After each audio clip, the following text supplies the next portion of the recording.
एक आशिक की प्रेम कहानी हवन साहू के गीतों की जुबानी। जी हाँ, हवन साहू और अन्नू मानिकपुरी के स्वर में सुनिए नैना तोर नसीली। ए गोई काई अतिक सज के कहाँ जात हस यार? हम कहूँ आन कहूँ जान तोला का करना है? अरे पगली जमाना खराब है वो, एक झन झन जा और कम से कम मोला बॉडीगार्ड बना के ले जा। बॉडीगार्ड और तोरा सा नांडू पांडोला चल फुट।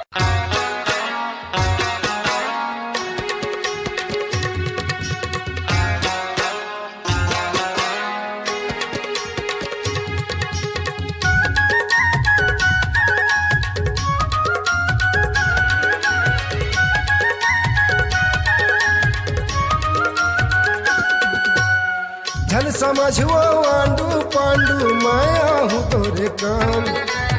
झन समझो आंडू पांडू माया हूँ तोरे काम। अपन संग में राख ले मोला बना के झंडू बाम।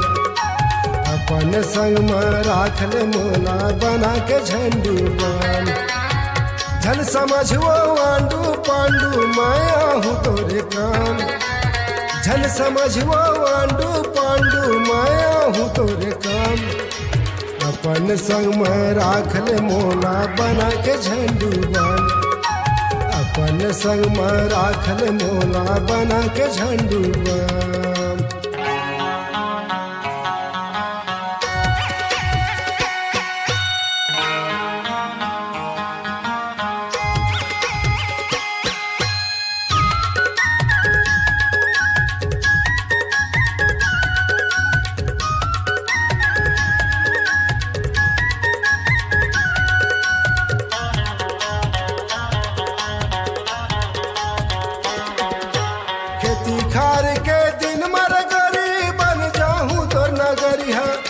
बॉडीगार्ड तय मोला बना के संग मरंगले सुंदरिया।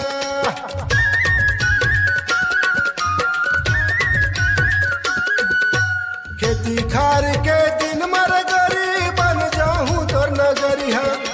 बॉडीगार्ड तय मोला बना के संग मरंगले सुंदरिया। तोर खातिर सही ले हूँ गोरी पानी बदरिया घाम। तोर खातिर सही ले हूँ गोरी पानी बदरिया घाम। अपन संग में राख ले मोला बना के झंडू बाम। अपन संग में राख ले मोला बना के झंडू बाम।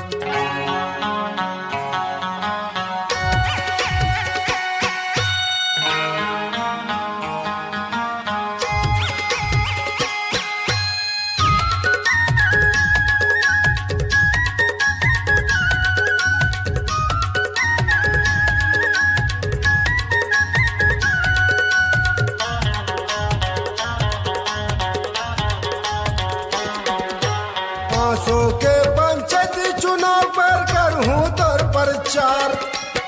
कह बनबे सरपंच मोला पिए बन लेबे यार।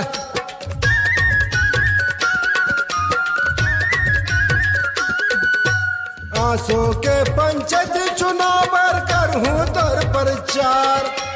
कह बनबे सरपंच मोला पिए बन लेबे यार।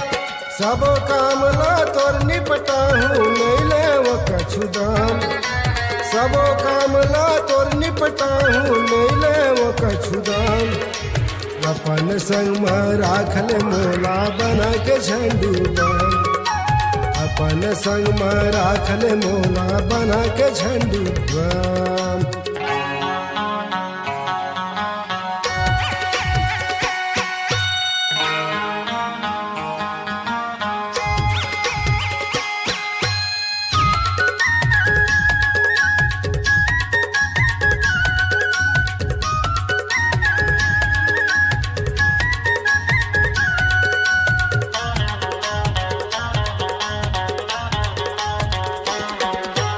माया करे के जब मन करही मोला बना लेबे सजना। मोर सही खोजे में नहीं पावे मान हवन के कहना।